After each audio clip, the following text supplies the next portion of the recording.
जय माँ भगवती, जय माँ दुर्गा। आज माता भगवती की कृपा से हम सभी श्री दुर्गा सप्तशती के 5वें दिन के अध्याय 9 और 10 का श्रवण करने जा रहे हैं। इन अध्यायों में माता दुर्गा के दिव्य रूप, उनकी अनंत शक्ति और भक्तों पर उनकी कृपा का विस्तृत वर्णन किया गया है। माँ की शक्ति अजय है और जो भक्त श्रद्धा से उनका नाम लेता है उसके सभी संकट कट जाते हैं। तो आइए हम सभी मिलकर आज के अध्याय का श्रवण करें। आज जो भी श्रद्धा और भक्ति से इन पावन पाठों को सुन रहा है, उनके जीवन से हे माँ जगदम्बे समस्त दुख, भय और कष्ट दूर करे और उन्हें बल, बुद्धि, साहस और सुख समृद्धि प्रदान करे। माँ आपके आशीष से उनके जीवन में नई ऊर्जा और सकारात्मकता बनी रहे। आपके चरणों में अटूट श्रद्धा रखने वाले भक्तों को सदा आपकी अनुकंपा प्राप्त होती रहे। जय माँ भगवती, जय माँ दुर्गा। श्री दुर्गा सप्तशती अध्याय 9 निशुंभ वध। मैं अर्धनारीश्वर के श्री विग्रह की निरंतर शरण लेता हूँ। उसका वर्ण बंदूक पुष्प और स्वर्ण के समान रक्त पीत मिश्रित है।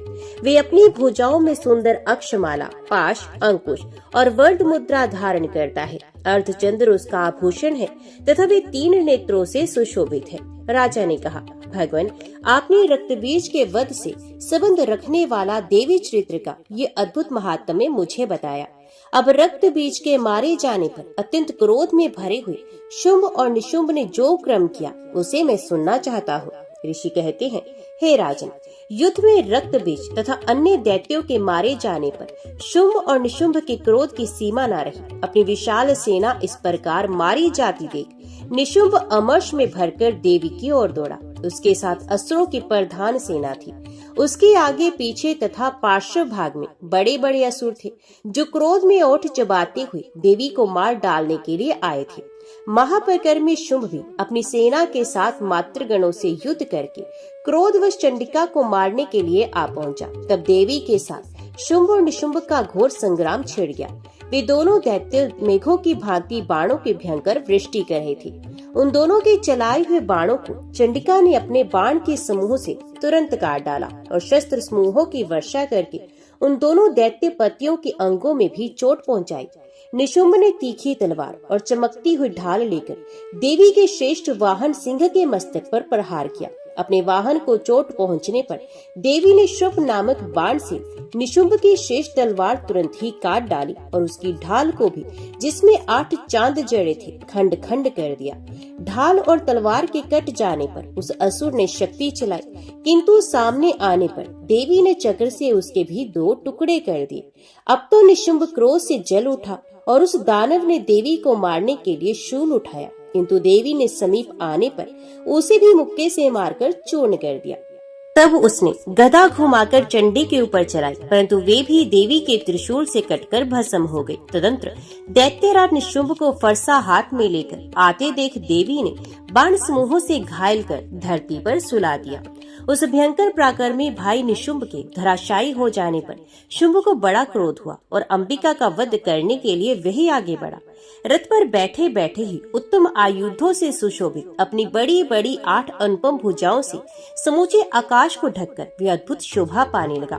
उसे आते देख देवी ने शंख बजाया और धनुष की प्रत्यंचा का भी अत्यंत दुस्सह शब्द किया। साथ ही अपने घंटे के शब्द से जो समस्त दैत्य सैनिकों का तेज नष्ट करने वाला था, संपूर्ण दिशाओं को व्याप्त कर दिया। तदंतर सिंह ने भी अपनी दहाड़ से, जिसे सुनकर बड़े बड़े गजराजों का महान मद दूर हो जाता था, आकाश, पृथ्वी और 10 दिशाओं को गुंजा दिया। फिर काली ने आकाश में उछलकर अपने दोनों हाथों से पृथ्वी पर आघात किया। उसे ऐसा भयंकर शब्द हुआ जिससे पहले के सभी शब्द शांत हो गए। तत्पश्चात शिवदूती ने दैत्यों के लिए अमंगलजनक अट्टहास किया। इन शब्दों को सुनकर समस्त असुर थर्रा उठे, किंतु शुंभ को बड़ा क्रोध हुआ। उस समय देवी ने जब शुंभ को लक्ष्य करके कहा, ओ दुरात्मन, खड़ा रहे, खड़ा रहे। तभी आकाश में खड़े हुए देवता बोल उठे, जय हो, जय हो। शुंभ ने वहां आकर ज्वालाओं से अत्यंत भयानक शक्ति चलाई। अग्नि में पर्वत के समान आती हुई उस शक्ति को देवी ने बड़ी भारी लूके से दूर हटा दिया। उस समय शुंभ के सिंहनाद से तीनों लोग गूंज उठे। राजन, उसकी प्रतिध्वनि से वज्रपात के समान भयानक शब्द हुआ, जिसने अन्य सब शब्दों को जीत लिया। शुंभ के चलाए हुए बाणों के देवी ने और देवी के चलाए हुए बाणों के शुंभ ने अपने भयंकर बाणों द्वारा सैकड़ों और हजारों टुकड़े कर दिए। तब क्रोध में भरी हुई चंडिका ने शुंभ को शूल से मारा। उसके आघात से मूर्छित हो वे पृथ्वी पर गिर पड़ा। इतने में ही शुंभ की चेतना दूर हो गई और उसने धनुष हाथ में लेकर बाणों द्वारा देवी, काली तथा सिंह को घायल कर दिया। फिर उस दैत्यराज ने 10,000 बाहें बनाकर चक्रों से प्रहार से चंडिका को आच्छादित कर दिया। तब दुर्गम पीड़ा का नाश करने वाली भगवती दुर्गा ने कुपित होकर अपने बाणों से उन चक्रों तथा बाणों को काट गिराया। यही देख निशुंभ दैत्य सेना के साथ चंडिका का वध करने के लिए हाथ में गदा ले बड़े वेग से दौड़ा। उसके आते ही चंडी ने तीखी धार वाली तलवार से उसकी गदा को शीघ्र ही काट डाला।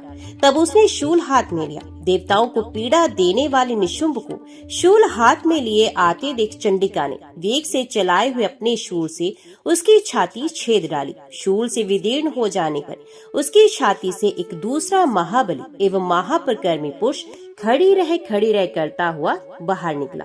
उस निकलते हुए पुरुष की बात सुनकर देवी ठठाकर हंस पड़ी और खड़ग से उन्होंने उसका मस्तक काट डाला। फिर तो वे पृथ्वी पर गिर पड़ा।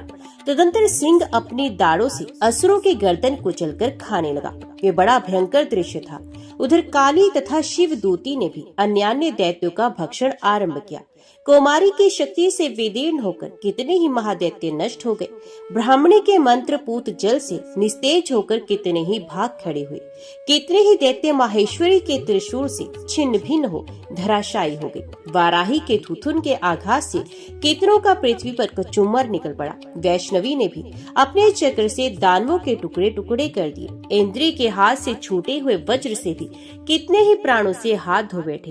कुछ असुर नष्ट हो गए, कुछ उस महायुद्ध से भाग गए तथा कितने ही काली, शिवदूती तथा सिंह के ग्रास बन गए। श्री दुर्गा सप्तशती अध्याय 10। शुभवत। मैं मस्तक पर अर्ध चंद्र धारण करने वाली शिव शक्ति स्वरूपा भगवती कामेश्वरी का हृदय में चिंतन करता हूँ। वे तपाए हुए स्वर्ण के समान सुंदर हैं। सूर्य, चंद्रमा और अग्नि, यही तीन उनके नेत्र हैं तथा वे अपने मनोहर हाथों में धनुष, बाण, अंकुश, पाश और शूल धारण किए हुए हैं। ऋषि कहते हैं, राजन, अपने प्राणों के समान प्यारे भाई निशुंभ को मारा गया देख तथा सारी सेना का संहार होता जान शुंभ ने कुपित होकर कहा, दुष्ट दुर्गे, तू बल के अभिमान में आकर झूठ मूठ का घमंड ना दिखा। तू बड़ी माननी बनी हुई है, किंतु दूसरी स्त्रियों का बल का सहारा लेकर लड़ती है। देवी ने कहा, ओ दुष्ट, मैं अकेली ही हूँ। इस संसार में मेरे सिवा दूसरा कौन है? देख, ये मेरी ही विभूतियाँ हैं, अतः मुझ में ही प्रवेश कर रही हैं।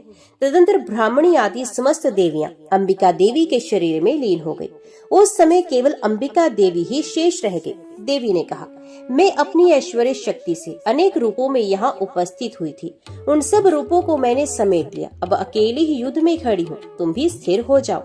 ऋषि कहते हैं, तदंतर देवी और शुंभ दोनों में सब देवताओं तथा दानवों के देखते देखते भयंकर युद्ध छिड़ गया। बाणों की वर्षा तथा तीखे शस्त्रों एवं दारुण अस्त्रों के प्रहार के कारण उन दोनों का युद्ध सब लोगों के लिए बड़ा भयानक प्रतीत हुआ। उस समय अंबिका देवी ने जो सैकड़ों दिव्य अस्त्र छोड़े, उन्हें दैत्यराज शुंभ ने उनके निवारक अस्त्रों द्वारा काट डाला। इसी प्रकार शुंभ ने भी जो दिव्य अस्त्र चलाए, उन्हें परमेश्वरी ने भयंकर हुंकार शब्द के उच्चारण आदि द्वारा खिलवाड़ में ही नष्ट कर डाला। तब उस असुर ने सैकड़ों बाणों से देवी को आच्छादित कर दिया। ये देख क्रोध में भरी हुई उन देवी ने भी बाण मारकर उसका धनुष काट दिया। धनुष कट जाने पर फिर दैत्यराज ने शक्ति हाथ में ली, किंतु देवी ने चक्र से उसके हाथ की शक्ति को भी काट गिराया। तत्पश्चात दैत्यों के स्वामी शुंभ ने 100 चांद वाली चमकती हुई ढाल और तलवार हाथ में ली उस समय देवी पर धावा किया। उसके आते ही चंडिका ने अपने धनुष से छोड़े हुए तीखे बाणों द्वारा उसकी सूर्य किरणों के समान उज्जवल ढाल और तलवार को तुरंत काट दिया। फिर उस दैत्य के घोड़े और सारथी मारे गए। धनुष तो पहले ही कट चुका था। अब उसने अंबिका को मारने के लिए उद्यत हो भयंकर मुदगर हाथ में लिया। उसे आते देख देवी ने अपने तीक्ष्ण बाणों से उसका मुदगर भी काट डाला। इस पर भी वे असुर मुक्का तानकर बड़े वेग से देवी की ओर झपटा। उस दैत्यराज ने देवी की छाती में मुक्का मारा। तब उन देवी ने भी उसकी छाती में एक चांटा जड़ दिया। देवी का थप्पड़ खाकर दैत्यराज शुंभ पृथ्वी पर गिर पड़ा, किंतु पुनः सहसा पूर्वक उठकर खड़ा हो गया। फिर भी उछला और देवी को ऊपर ले जाकर आकाश में खड़ा हो गया। तब चंडिका आकाश में भी बिना किसी आधार के ही शुंभ के साथ युद्ध करने लगी। उस समय दैत्य और चंडिका आकाश में एक दूसरे से लड़ने लगे। उनका वह युद्ध पहले से सिद्ध और मुनियों को विस्मय में डालने वाला हुआ। फिर अंबिका ने शुंभ के साथ बहुत देर तक युद्ध करने के पश्चात उसे उठाकर घुमाया और पृथ्वी पर पटक दिया। पटके जाने पर पृथ्वी पर आने के बाद वे दुष्ट आत्मा दैत्य उन्हें चंडिका का वध करने के लिए उनकी ओर बड़े वेग से दौड़ा। तब समस्त देवताओं के राजा शुंभ को अपनी ओर आते देख देवी ने त्रिशूल से उसकी छाती छेद कर उसे पृथ्वी पर गिरा दिया। देवी के शूल की धार से घायल होने पर उसके प्राण पखेरु उड़ गए और वे समुद्रों, द्वीपों तथा पर्वतों से समूची पृथ्वी को कंपाता हुआ भूमि पर गिर पड़ा। तदंतर उस दुरात्मा के मारे जाने पर संपूर्ण जगत प्रसन्न एवं पूर्ण स्वस्थ हो गया तथा आकाश स्वच्छ दिखाई देने लगा। पहले जो उत्पात सूचक मेघ और उल्कापात होते थे वे सब शांत हो गए तथा उस दैत्य के मारे जाने पर नदियां भी ठीक मार्ग से बहने लगी। उस समय शुंभ की मृत्यु के बाद संपूर्ण देवताओं का हृदय हर्ष से भर गया और गंधर्व गण मधुर गीत गाने लगे। दूसरे गंधर्व बाजे बजाने लगे और अप्सराएं नाचने लगी। पवित्र वायु बहने लगी। सूर्य की प्रभा उत्तम हो गई। अग्निशाला की बुझी हुई आग अपने आप प्रज्वलित हो गई तथा संपूर्ण दिशाओं के भयंकर शब्द शांत हो गए। जय मां भगवती, जय मां दुर्गा। सृष्टि के अनादि काल से ही ये जगत शक्ति और शिव के अद्भुत संतुलन पर टिका है। जब जब अधर्म बढ़ता है, जब जब दैत्य और दानव अपने अहंकार से देवताओं और प्रजा को कष्ट देते हैं, तब तब जगत माता विभिन्न रूप धारण कर धर्म की स्थापना करती हैं। देवी के 9 स्वरूपों में 5वां स्वरूप है सकंद माता। इनका रूप अतिशय कोमल है, परंतु भीतर से असीम शक्ति और दिव्यता से परिपूर्ण। ये माता अपने गोद में बालक सकंद कार्तिकेय को धारण किए रहती हैं। इसी कारण इन्हें सकंद माता कहा जाता है। शास्त्रों में वर्णन मिलता है सकंद माता सिंह वाहिनी है। उनकी 4 भुजाएं हैं। 2 भुजाओं में वे कमल पुष्प धारण करती हैं। एक हाथ से अपने पुत्र सकंद को थामे रहती हैं। चौथे हाथ से भक्तों को अभय प्रदान करती हैं। उनके मुख पर ममता और वात्सल्य का अद्भुत संगम है। जब भक्त उनके दर्शन करता है तो उसका हृदय बालक सा निर्मल हो जाता है। एक बार ऐसा हुआ कि तारकासुर नामक दैत्य ने अपने तप से ब्रह्मा जी को प्रसन्न कर लिया। ब्रह्मा जी ने वरदान दिया कि उसका वध केवल भगवान शिव के पुत्र से ही संभव होगा।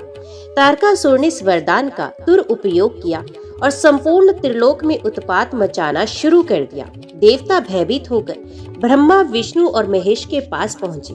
वहाँ उन्होंने एक स्वर में प्रार्थना की, हे त्रिदेव, हमें तारकासुर से मुक्ति दिलाइए। हमारे पास कोई बल नहीं बचा, केवल आप ही हमारी रक्षा कर सकते हैं। तब महादेव और पार्वती का दिव्य विवाह संपन्न हुआ।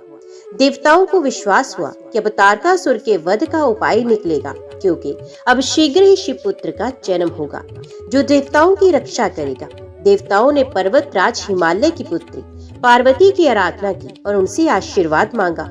तो माता ने कहा, वत्सो धैर्य रखो, समय आने पर मैं ही ऐसे पुत्र को जन्म दूंगी जो तारकासुर का नाश करेगा। तब मैं उसके साथ सकंद माता रूप में तुम्हारे सम्मुख प्रकट होंगी।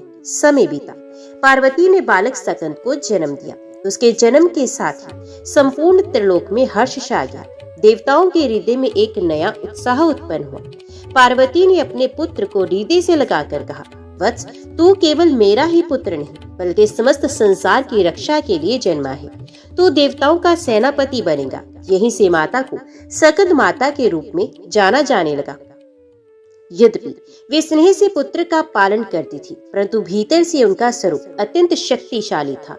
जब भी कोई शत्रु उनकी ओर दृष्टि उठाता, तभी सिंह वाहिनी माता अपने दिव्य रूप से प्रकट होकर उसे परास्त कर देती। उनकी गोद में बैठे सकंद, जिनके हाथों में कभी खिलौने होते तो कभी दिव्य अस्त्र, स्वयं शक्ति और ममता के संगम के प्रतीक बन जाते। ऋषियों ने कहा, देवी का यह स्वरूप भक्तों के लिए अद्भुत कल्याणकारी है। जो साधक पंचमी तिथि को उपवास करके माता सकंद माता का ध्यान करता है, उसके सभी पाप नष्ट होते हैं। भक्त को पुत्र पौत्र धन वैभव और अंत में मोक्ष की प्राप्ति होती है। इस प्रकार नवरात्रि के 5वें दिन से सकंद माता की आराधना का विधान प्रारंभ हुआ। बहुत काल पहले दैत्यराज तारकासुर ने कठोर तपस्या की। वे हिमालय की गुफाओं में बैठकर हजारों वर्षों तक एक ही पैर पर खड़ा रहा। उसके शरीर पर चींटियां चलती, वर्षा और धूप सहता, परंतु उसकी ध्यान अवस्था अटूट रही। अंततः उसकी तपस्या से प्रसन्न होकर ब्रह्मा जी प्रकट हुए और बोले, वत्स तारकासुर, वर मांग, तेरी तपस्या ने मुझे प्रसन्न कर दिया है। तारकासुर ने चालाकी से कहा, प्रभु मुझे ऐसा वरदान दीजिए कि मेरा वध केवल भगवान शिव के पुत्र के हाथों से हो सके। ब्रह्मा जी कुछ क्षण सोच में पड़े और फिर बोले, तथास्तु। लेकिन मन ही मन ब्रह्मा जी जानते थे कि यह वरदान भविष्य में देवताओं के लिए बड़ा संकट बनेगा। वरदान पाते ही तारकासुर अहंकार में चूर हो गया। उसने अपनी सेना संगठित की और तीनों लोकों पर चढ़ाई कर दी। उसने इंद्रलोक पर अधिकार कर लिया, यमराज का दंड छीन लिया, वरुण का पाश अपने हाथ में ले लिया, अग्निदेव की ज्वाला को बंधक बना लिया। देवता भयभीत होकर इधर उधर छिपने लगे। स्वर्ग सूना पड़ गया। धरती पर भी उसका आतंक छा गया। ऋषियों के यज्ञ भंग कर दिए जाते, गौशालाओं को लूटा जाता, साधारण मनुष्यों को दास बना लिया जाता। लोगों ने रो रो कर आकाश की ओर देखा और प्रार्थना की, हे जगत माता, हे भगवान, हमारी रक्षा करो। सभी देवता ब्रह्मा, विष्णु और महेश के पास जा पहुंचे। इंद्र ने कहा, प्रभु तारकासुर ने हमें स्वर्ग से निकाल दिया है, अब त्रिलोक पर उसका शासन है, हम कहाँ जाएं? ब्रह्मा जी ने शांत स्वर में कहा, वत्सो, उसका वध केवल शिवपुत्र से ही संभव है और अभी तक शिव विवाह के लिए तैयार नहीं हुए हैं। तब विष्णु जी बोले, समय आ गया है कि शिव और पार्वती का विवाह हो, उसी से संकट का निवारण होगा। महादेव मुस्कुराए और कहने लगे, सत्य है, पार्वती ही वे शक्ति है जो संसार को नया जीवन देगी। उनके गर्भ से जो पुत्र उत्पन्न होगा वही देवताओं का सेनापति होगा। इधर तारकासुर का आतंक दिन प्रतिदिन बढ़ता ही गया। उसने स्वयं को देवताओं का स्वामी घोषित कर दिया। उसकी सभा में राक्षस नृत्य और मदिरा में लीन रहते। वे स्वयं कहता, अब कोई मुझे नहीं मार सकता, ब्रह्मा का वरदान मुझे अमर कर चुका है। इसी बीच हिमालय पर्वत पर पार्वती तपस्या कर रही थी। उनकी तपस्या से धरती पर आशा की किरण फूटी। ऋषि मुनि बार बार प्रार्थना करने लगे, हे मातेश्वरी, आप ही तारकासुर से मुक्ति का मार्ग है, आपके पुत्र ही हमें रक्षण करेंगे। एक बार जब तारकासुर ने नंदन वन को भी नष्ट कर दिया, तब देवता अत्यंत दुखी हो उठे। वे कैलाश पर्वत पर पहुंचे और महादेव पार्वती के चरणों में गिर पड़े। इंद्र ने रोते हुए कहा, हे महादेव, हे माता, अब हमसे सहन नहीं होता, तारकासुर ने सब कुछ छीन लिया, कृपया कर हमें आश्रय दीजिए। तब पार्वती ने करुणा से कहा, वत्सो, धैर्य रखो, समय आने पर मैं अपने पुत्र को जन्म दूंगी और वही तुम्हारा रक्षक होगा, तुम्हें विश्वास रखना होगा। ये सुनकर देवता कुछ संतुष्ट हुए। वे जानते थे कि समय का चक्र घूम रहा है, जल्द ही संसार में पुत्र जन्म लेगा, जिसे हम सब सकंद, कार्तिकेय और कुमार कहकर पुकारेंगे और माता तब सकंद माता कहलाएंगी। तारकासुर के आतंक से तीनों लोक त्रस्त थे। देवताओं ने महादेव से विनती की कि वे विवाह करके पुत्र उत्पन्न करें, क्योंकि ब्रह्मा का वरदान यही था कि केवल शिव पुत्र ही तारकासुर का वध करेगा। पार्वती जी ने हिमालय पर गहन तप किया। वे शिला पर बैठकर कठोर व्रत रखती, जल और पत्तों का निर्वाह करती, कई बार तो केवल वायु पर ही जीवन यापन करती। उनकी तपस्या से समस्त दिशाएं पवित्र हो उठी। अंततः शिवजी उनकी तपस्या से प्रसन्न हुए और विवाह के लिए सहमत हो गए। हिमालय पर्वत पर भव्य आयोजन हुआ। देवता, गंधर्व, अप्सराएं और ऋषि सभी आए। संपूर्ण ब्रह्मांड ने इस दिव्य मिलन को देखा और आनंदित हुए। अब सभी को आशा थी कि शीघ्र ही शिव पार्वती से पुत्र उत्पन्न तारकासुर का नाश करेगा। कुछ समय के पश्चात माता पार्वती ने एक अद्भुत तेजस्वी बालक को जन्म दिया। उसके मुख से सूर्य जैसा प्रकाश निकल रहा था। देवताओं ने विस्मय से देखा और कहा, ये वही पुत्र है जिसकी प्रतीक्षा थी, यही देवताओं का सेनापति होगा। बालक का नाम पड़ा सकंद। उन्हें कार्तिकेय, कुमार और मुर्गन भी कहा गया। बालक सकंद अत्यंत सुंदर थे। उनकी छवि देखकर स्वयं देवता भी आकर्षित हो जाते। माता पार्वती उन्हें गोद में लेकर स्नेह से पालती। उनकी गोद में बैठे सकंद जब मुस्कुराते तो ऐसा लगता मानो हजारों सूर्य एक साथ प्रकाश फैला रहे हों। यही रूप आगे चलकर सकंद माता के रूप में प्रसिद्ध हुआ। देवताओं ने महोत्सव मनाया। इंद्र ने कहा, अब हमारी मुक्ति निश्चित है। इस बालक के हाथों तारकासुर का अंत होगा। सभी देवताओं ने बालक को आशीर्वाद दिया। विष्णु ने उन्हें दिव्य चक्र का ज्ञान दिया। महादेव ने त्रिशूल धारण करने की शक्ति दी। अग्निदेव ने उन्हें तेज प्रदान किया। वायुदेव ने उन्हें तीव्रता और वेग का वरदान दिया। बाल्यकाल से ही सकंद में अद्भुत गुण प्रकट होने लगे। वे खेलते खेलते बाण चलाते और कभी कभी पर्वत की चोटियों को छू लेते। उनकी हंसी से वन्य जीव शांत हो जाते। उनके स्पर्श से रोगियों को स्वास्थ्य मिलता। माता पार्वती उन्हें देखकर गर्व से कहती, ये मेरा पुत्र ही नहीं, ये जगत का रक्षक है। इसी बीच तारकासुर का आतंक और बढ़ गया। देवताओं ने बालक सकंद की और आशा भरी दृष्टि से देखा। उन्होंने पार्वती से प्रार्थना की और कहा, माते, अब समय आ गया है कि आपका पुत्र हमें युद्ध भूमि में नेतृत्व दे। केवल यही हमारी रक्षा कर सकता है। पार्वती ने स्नेह पूर्वक सकंद को देखा और कहा, वत्स, अब तेरे लिए खेल का समय समाप्त हुआ। ये जगत तेरे नेतृत्व की प्रतीक्षा कर रहा है। उठ, अपने कर्तव्य का पालन कर। बालक सकंद ने माता के चरणों में प्रणाम किया और कहा, माते, आपकी आज्ञा ही मेरा धर्म है। माता पार्वती जब अपने पुत्र सकंद को गोद में उठाती तो उनके मुख पर अनंत करुणा और वात्सल्य छलकता। उनके हृदय में उमड़ता मातृत्व ऐसा था जो संपूर्ण सृष्टि को आलोकित कर देता। परंतु ये कोमलता मात्र उनका एक पक्ष था। दूसरे ही क्षण जब कोई दुष्ट शक्ति उनके पुत्र या उनके भक्तों की ओर बढ़ती तो वही मातृत्व असीम शक्ति और उग्रता का रूप ले लेता। यही कारण था कि उन्हें सकंद माता कहा गया। वे देवी जो मातृत्व और शक्ति दोनों की प्रतीक है। शिवजी ने सकंद को युद्ध कला का प्रशिक्षण देना आरंभ किया। उन्हें धनुर्विद्या, तलवार और भाले का अभ्यास कराया गया। देवगुरु बृहस्पति ने उन्हें नीति और धर्म का पाठ पढ़ाया। विष्णु ने उन्हें रणनीति और चतुराई सिखाई। माता सकंद माता पास बैठकर इन शिक्षाओं को देखती और गर्व से मुस्कुराती। जब सकंद अभ्यास के दौरान थक जाती तो माता उन्हें गोद में बैठाकर स्नेह से लोरी सुनाती। माँ का यह स्नेह उन्हें पुण्य ऊर्जा से भर देता। एक बार एक निर्धन भक्त माता के चरणों में आया। उसने रोते हुए कहा, माते, मेरे पास धन नहीं, बल नहीं, मैं अपने परिवार का पालन नहीं कर पा रहा। माता ने मुस्कुराकर कहा, बस जो मेरे शरण में आता है वे कभी निराश नहीं लौटता। तुरंत उसके घर में अन्न और धन की वर्षा होने लगी। इसी प्रकार एक निसंतान स्त्री ने माता से प्रार्थना की। माता ने आशीर्वाद दिया, तुम्हें एक पुत्र प्राप्त होगा जो धर्म का पालन करेगा। कुछ समय के पश्चात उस स्त्री को स्वस्थ और तेजस्वी पुत्र की प्राप्ति हुई। देवताओं को बार बार सकंद माता का स्मरण होता और वे कहते, माता केवल अपने पुत्र की ही नहीं, हम सबकी जननी है। उनके आशीर्वाद के बिना कोई भी युद्ध में विजय प्राप्त नहीं कर सकता। इंद्र, वरुण, वायु, अग्नि सभी मिलकर प्रतिदिन उनकी पूजा करने लगे। उनके हृदय में ये विश्वास था कि जब तक माता की गोद में सकंद है तब तक वे अजय रहेंगे। ऋषियों ने घोषणा की कि पंचमी तिथि को सकंद माता की विशेष साधना करनी चाहिए। उन्होंने कहा, जो साधक पंचमी को माता का ध्यान करता है उसका जीवन सुख समृद्धि से भर जाता है।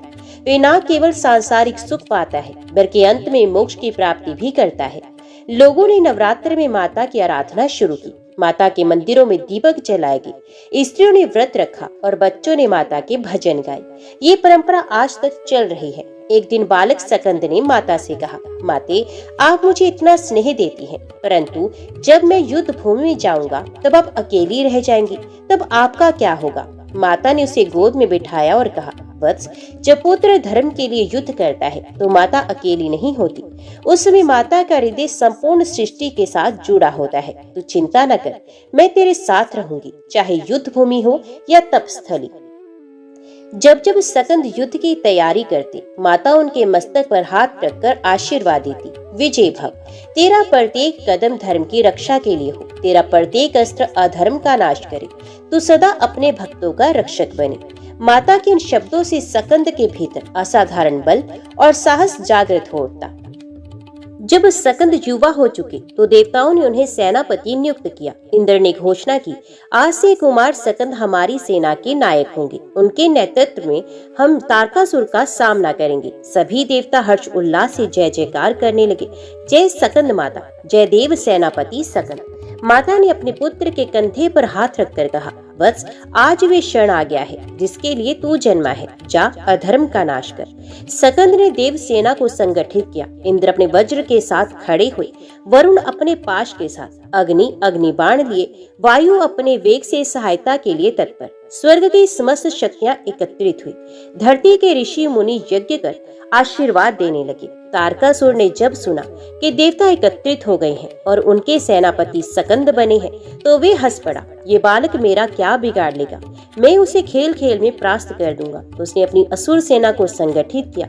रथों की गर्जना, शंखनाद और नगाड़ों की आवाज से तीनों लोग गूंज उठे। दोनों सेनाएं आमने सामने आई। युद्ध का प्रारंभ हुआ। असुरों ने बाणों की वर्षा की, देवताओं ने भी प्रतिकार किया। इंद्र का वज्र गिरते ही अनेक दानव चूर हो गए। अग्नि बाणों से युद्ध भूमि जल उठी, किंतु असुरों की संख्या अनंत थी। वे बार बार देवताओं को परास्त करने लगे। तभी सकंद अपने दिव्य रथ पर सवार हुए। उनके हाथों में शक्ति और भाला चमक रहे थे। उनका तेज देखकर असुर कांप उठे। सकंद ने गर्ज कर कहा, अधर्मियों, आज तुम्हारा अंत निश्चित है। ये संग्राम धर्म और अधर्म का है और धर्म की विजय अवश्य होगी। उन्होंने अपने भाले से एक ही बार में अनेक असुरों को भूमि पर गिरा दिया। उनकी गति वायु से भी तीव्र थी। उनके प्रहार से असुर सेना डगमगाने लगी। अब स्वयं तारकासुर रणभूमि में आया। उसका शरीर पर्वत के समान विशाल था। उसके हाथों में घातक गदा थी। उसकी गर्जना से आकाश हिल उठा और वह बोला, अरे बालक, तू मेरे सामने आया है। तेरी गोद में अभी तक माँ का दूध है और तू मुझे युद्ध की चुनौती देता है। सकंद मुस्कुराए और बोले, हाँ, मैं बालक हूँ, परंतु धर्म का सेनापति हूँ। तेरे अत्याचार का अंत आज होगा। सकंद माता दूर से ये दृश्य देख रही थी। उनकी आंखों में गर्व था, परंतु हृदय से आशीर्वाद भी झड़ रहा था। उन्होंने मन ही मन कहा, वत्स, तेरे प्रत्येक वार में मेरी शक्ति सम्मिलित है। जा विजय प्राप्त कर। तारकासुर और सकंद के बीच भयंकर युद्ध प्रारंभ हुआ। तारकासुर ने गदा चलाई। सकंद ने भाले से उसका प्रतिकार किया। कभी दोनों आकाश में उड़ते, कभी भूमि पर प्रहार करते। उनके संघर्ष से पर्वत चूर चूर हो गए। समुद्र की लहरें ऊंची उठी। अंततः सकंद ने अपने भाले में दिव्य शक्ति भरकर तारकासुर के वक्ष पर प्रहार किया। ये प्रहार इतना भीषण था कि तारकासुर वहीं ढेर हो गया। तारकासुर के मारे जाते ही देवताओं ने आनंद घोष किया, जय सकंद माता, जय कार्तिकेय। अधर्म का नाश हुआ, धर्म की विजय हुई। आकाश से पुष्प वृष्टि हुई। ऋषियों ने स्तुति गाई। स्वर्ग पुनः देवताओं को मिला। देवताओं ने माता की आराधना की और कहा, माते, ये सब आपकी कृपा का फल है। यदि आप अपने पुत्र को शक्ति और आशीर्वाद ना देती तो ये विजय संभव ना होती। आप ही सच्ची जननी है, आप ही धर्म की आधारशिला। माता ने कहा, वत्सो, स्मरण रखो कि शक्ति और विजय केवल धर्म के लिए है। जब तक तुम धर्म की रक्षा करोगे, तब तक मेरी कृपा तुम्हारे साथ रहेगी। तारकासुर के वध के बाद त्रिलोक में पुनः शांति स्थापित हुई। स्वर्ग अपने देवताओं को लौटा और धरती पर ऋषि मुनि निश्चिंत होकर यज्ञ करने लगे और पाताल में असुर छिपकर रहने लगे। हर ओर आनंद और उल्लास का वातावरण फैल गया। देवताओं ने मिलकर घोषणा की, ये सब सकंद माता की कृपा और उनके पुत्र सकंद के पराक्रम से संभव हुआ। इनकी महिमा युगों युगों तक गाई जाएगी। माता सिंहवाहिनी के रूप में प्रकट हुई। उनकी गोद में बालक सकंद विराजमान थे। एक हाथ से वे भक्तों को अभय देती और दूसरे हाथों में कमल धारण करती। उनकी आभा देखकर देवता, ऋषि और मानव सभी नतमस्तक हो गए और माता ने कहा, बसो, जब तक ये संसार रहेगा मेरी पूजा होती रहेगी। जो भक्त सच्चे हृदय से मेरा ध्यान करेगा, मैं उसे कभी निराश नहीं करूंगी। ऋषियों ने माता की उपासना की विधि निर्धारित की। पंचमी तिथि को माता का पूजन किया जाए, सिंह वाहिनी के रूप का ध्यान किया जाए, गोद में विराजमान सकंद को प्रणाम किया जाए, दीप, धूप, पुष्प और फल अर्पित किए जाए। भक्त जब ऐसा करता है तो माता प्रसन्न होकर उन्हें चारों पुरुषार्थ, धर्म, अर्थ, काम और मोक्ष प्रदान करती हैं। कथा है कि एक बार एक व्यापारी समुद्र यात्रा पर गया। भयानक तूफान उठा, जहाज डूबने लगा। व्यापारी ने आंखें बंद कर कहा, हे सकंद माता, यदि आप मेरी रक्षा करेंगी तो मैं आपके नाम से एक मंदिर बनवाऊंगा। क्षण भर में समुद्र शांत हो गया और जहाज सुरक्षित तट पर पहुंच गया। व्यापारी ने वचन निभाते हुए माता का भव्य मंदिर बनाया। इसी प्रकार एक निसंतान राजा ने माता की उपासना की। कुछ ही समय में उसे एक तेजस्वी पुत्र प्राप्त हुआ। राजा ने उस पुत्र का नाम रखा सकंद भक्त। सकंद माता की कृपा से निर्धन को धन की प्राप्ति होती है, रोगी स्वस्थ होता है, निसंतान को संतान की प्राप्ति होती है, दुखी व्यक्ति आनंदित होता है और अंत में भक्त को मोक्ष की प्राप्ति होती है। कहा गया है कि जो भक्त नवरात्रि में पंचमी तिथि पर उपवास कर माता का ध्यान करता है, उसका जीवन दिव्य और पवित्र हो जाता है। देवताओं ने अंतिम बार माता के चरणों में प्रणाम किया और कहा, माते, आप ही जगत की आधार है, आपके बिना ना तो धर्म स्थिर रह सकता है और ना ही जीवन संभव है। आप ही हमारी जननी है, आप ही हमारी शक्ति है। माता ने स्नेह पूर्वक कहा, वत्सो, ये स्मरण रखो कि शक्ति का प्रयोग सदैव धर्म की रक्षा और दूसरों के कल्याण के लिए होना चाहिए। जब तक तुम धर्म का पालन करोगे, मेरी कृपा तुम्हारे साथ रहेगी। आकाश में गूंज उठा, जय सकंद माता, जय कार्तिकेय, जय माँ दुर्गा। इस प्रकार ये महाकथा हमें सिखाती है कि मात्र तप और शक्ति का संगम ही संसार की रक्षा कर सकता है। सकंद माता केवल अपने पुत्र की जननी नहीं, बल्कि संपूर्ण जगत की माता है, जगत की रक्षिका है। जय माँ भगवती, जय माँ दुर्गा। काशी नगरी के मध्य विश्वनाथ मंदिर के समीप एक समय माता पार्वती ने जगत को एक अनमोल शिक्षा देने का संकल्प लिया। इस शिक्षा थी अन्न का महत्व। शिव जी ने एक बार माता से कहा, हे पार्वती, ये संसार मिथ्या है, केवल ब्रह्म ही सत्य है। अन्न, धन आदि सब माया है। माता ने तब विचार किया, यदि अन्न ही माया है तो शिव जी को ये अनुभव कराना आवश्यक है कि बिना अन्न के जीवन असंभव है। माता ने अपना अन्न प्रदान करना बंद कर दिया। संपूर्ण जगत में भूखमरी छा गई। देवता, ऋषि मुनि, प्रजा सब अन्न के लिए व्याकुल हो उठे। यहाँ तक कि स्वयं भगवान शंकर को भी भोजन नहीं मिला। तब माता ने काशी में अन्नपूर्णा स्वरूप धारण किया। उनके एक हाथ में अन्न से भरा पात्र और दूसरे हाथ में अन्नदान करने की मुद्रा थी। उनके दर्शन से ही प्राणी तृप्त हो जाते। तभी से माता को अन्नपूर्णा देवी कहा जाने लगा। काशी नगरी से दूर एक छोटे से गांव में एक साधारण ब्राह्मण परिवार रहता था। परिवार बड़ा था, परंतु परिस्थितियां कठिन थी। इस परिवार में दो बहनें, गौरी और सावित्री, अपनी भक्ति और निष्ठा के लिए जानी जाती थी। गौरी बड़ी बहन शांत और संयमी स्वभाव की थी। सावित्री छोटी बहन हंसमुख लेकिन गहरी श्रद्धा रखने वाली थी। उनके माता पिता गरीब थे, खेत सूखे पड़े रहते थे और कभी कभी तो एक समय का भोजन भी कठिनाई से मिल पाता था। फिर भी दोनों बहनें हर साल नवरात्रि का व्रत करती और वे कहती, भूख प्यास चाहे हमें सताए, लेकिन नवरात्रि माता अन्नपूर्णा और दुर्गा की कृपा से ही सब संकट मिटेंगे। अश्विन मास के शुक्ल प्रतिपदा का दिन आया। गांव भर में भक्त लोग नवरात्रि के लिए माता की मूर्ति स्थापित कर रहे थे। कहीं ढोल नगाड़ों की गूंज थी तो कहीं शंख और घंटियों की ध्वनि। गौरी और सावित्री ने भी अपने छोटे से झोपड़े के आंगन को साफ किया, गोबर से लिपाई की, फूलों से सजाया और एक मिट्टी का छोटा कलश रखकर उसमें माता दुर्गा का आवाहन किया। गौरी ने हाथ जोड़कर कहा, हे माँ, हमारे पास धूप दीप नैवेद्य की समृद्धि नहीं है, हमारे पास सोने चांदी की थालियां नहीं है। हम तो केवल अपनी श्रद्धा और भक्ति से आपको पुकारते हैं, हमारी पूजा स्वीकार करें। सावित्री ने भी आंसू भरी आंखों से कहा, माता अन्नपूर्णा, हमारे घर में अन्न का अभाव है। माँ, आप ही तो अन्न की दात्री है, कृपया करें कोई भूखा न सोए। दिन बीतने लगे। व्रत के नियम के अनुसार दोनों बहनें दिन भर उपवास करती और केवल संध्या के समय एक फल या थोड़ी सी जल धारा ग्रहण करती।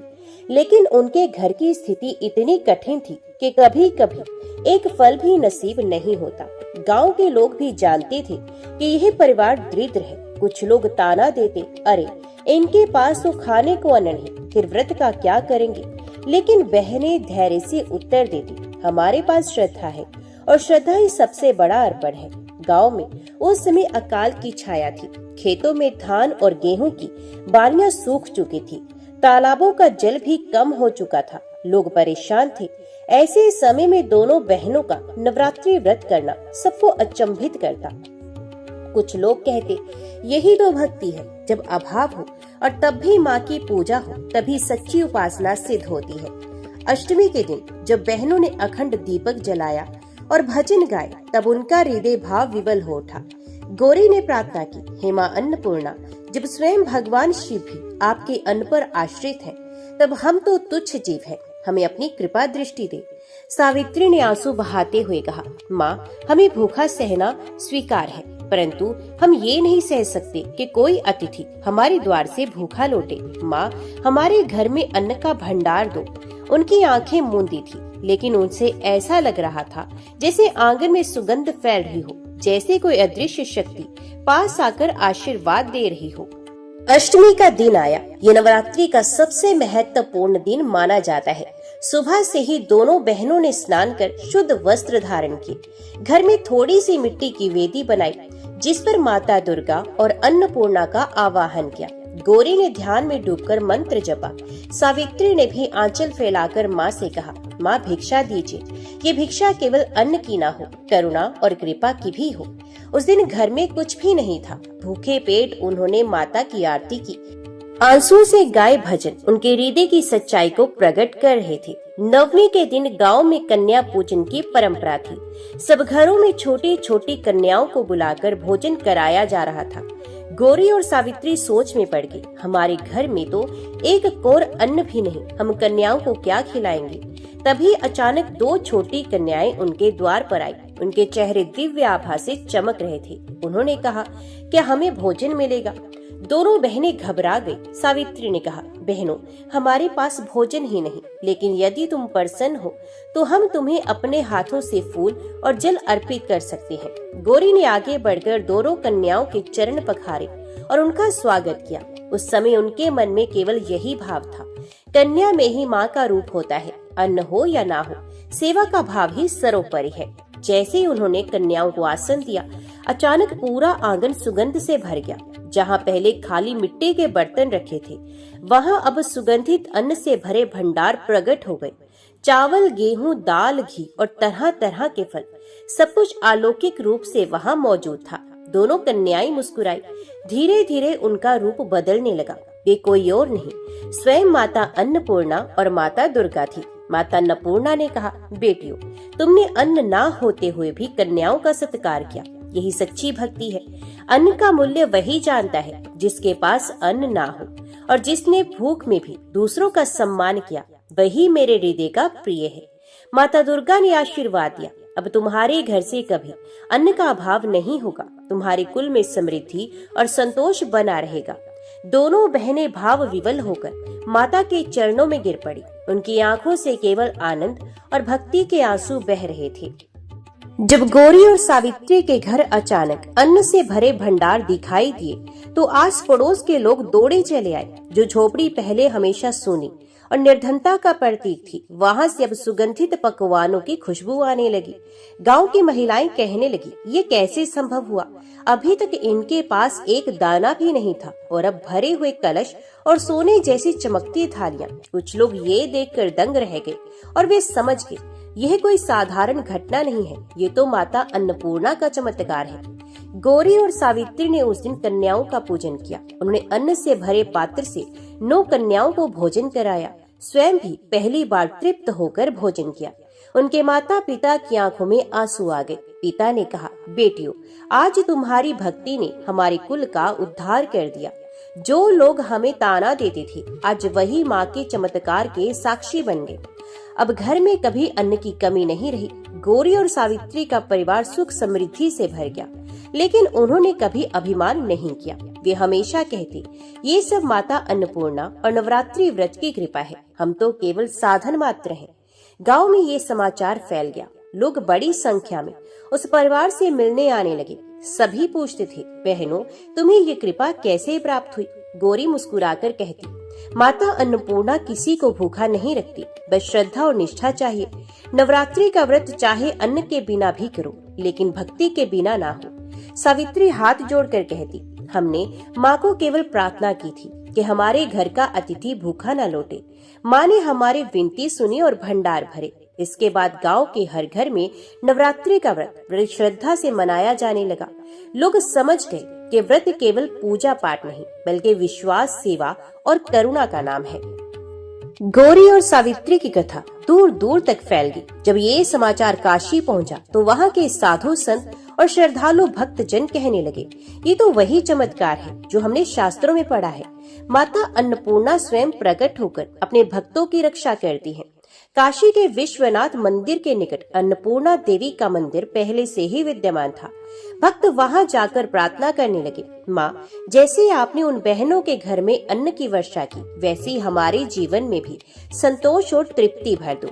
यहाँ तक कि स्वयं भगवान शिव भी माता अन्नपूर्णा से कहते हैं कि हे देवी, जब जब मैं संसार को माया मिथ्या कहता हूँ, तब तब आप ही ये सिद्ध कर देती हैं कि अन्न और करुणा के बिना जीवन असंभव है। आप ही जगत की पालनहार है। शास्त्रों में वर्णित है कि अन्न ही जीवन का आधार है। अन्नदान सबसे बड़ा दान माना गया है। जो नवरात्रि में अन्नदान करता है उसे अक्षय पुण्य की प्राप्ति होती है। ऋग्वेद में कहा गया है, अन्न का कभी अपमान नहीं करना चाहिए, ये हमारा व्रत होना चाहिए। गौरी और सावित्री ने भी यही संदेश गांव वालों को दिया।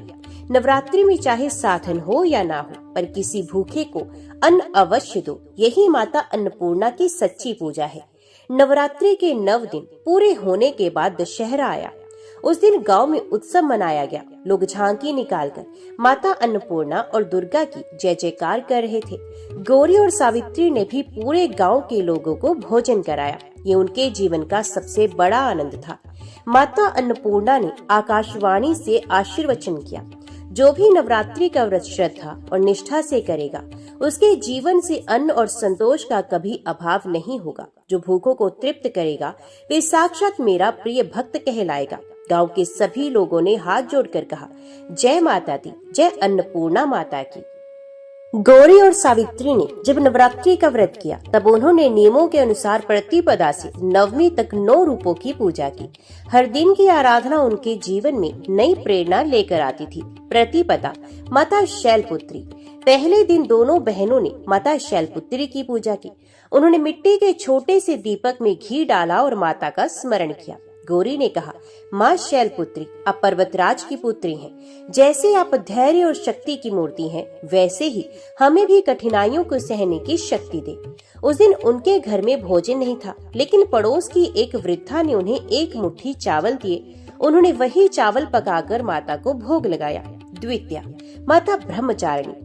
दूसरे दिन दोनों बहनों ने माँ ब्रह्मचारिणी की पूजा की। सावित्री ने कहा, माँ, आपने कठोर तप करके शिव को पाया, हमें भी तप और संयम की शक्ति दे।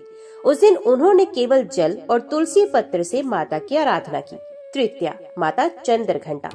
तीसरे दिन उन्होंने माता चंद्रघंटा की पूजा की। उनकी कल्पना थी कि माँ का रूप सामने खड़ा है और उनकी घंटा ध्वनि से सारे पाप और संकट दूर हो रहे हैं। उस रात उन्हें स्वप्न में दिखा कि माता अन्नपूर्णा स्वयं उनके घर में दीपक जला रही हैं। चतुर्थी माता कुष्मांडा। चौथे दिन उन्होंने माँ कुष्मांडा की आराधना की, जो सृष्टि की अधिष्ठात्री हैं। गौरी ने कहा, माँ, आप ही तो अन्न और प्राण की जननी हैं। हमारे जीवन में भी प्राण और ऊर्जा भर दीजिए। तभी उनके घर में अचानक एक यात्री आया और उन्हें फल देकर गया। बहनों ने उन फलों को माँ को अर्पित किया। पंचमी माता सकंद माता। 5वें दिन उन्होंने माँ सकंद माता की पूजा की। उस दिन गांव के एक किसान ने उन्हें दूध दिया। उन्होंने दूध से खीर बनाई और माँ को अर्पित किया। खीर इतनी बढ़ गई कि उन्होंने गांव के बच्चों को भी खिला दिया। षष्ठी माता कात्यायनी। 6ठे दिन माता कात्यायनी की आराधना की गई। सावित्री ने कहा, माँ, आपने असुरों का नाश किया। हमारे घर की दरिद्रता भी असुर ही है, इसे दूर कर दीजिए। उस दिन उनके घर में ना धन था, लेकिन भाव इतना गहरा था कि पूरा आंगन देवी के प्रकाश से भर गया। सप्तमी माता कालरात्रि। 7वें दिन उन्होंने माता कालरात्रि का स्मरण किया। गांव में उस रात आंधी तूफान आया। लोग डर गए, लेकिन दोनों बहनों ने अखंड दीप जलाए रखे और प्रार्थना की। सुबह सबने देखा कि उनकी झोपड़ी सुरक्षित रही, जबकि कई घरों की छतें उड़ गई थी। 8वें दिन दोनों बहनों ने माता महागौरी का पूजन किया। उन्होंने मिट्टी की वेदी पर पुष्प चढ़ाए और प्रार्थना की, माँ, आपका रूप श्वेत है, आप निर्मलता की प्रतीक हैं। हमारे जीवन से भी अभाव और अंधकार मिटाकर पवित्रता भर दीजिए। उसी दिन माता अन्नपूर्णा कन्या रूप में आई और उनकी परीक्षा ली।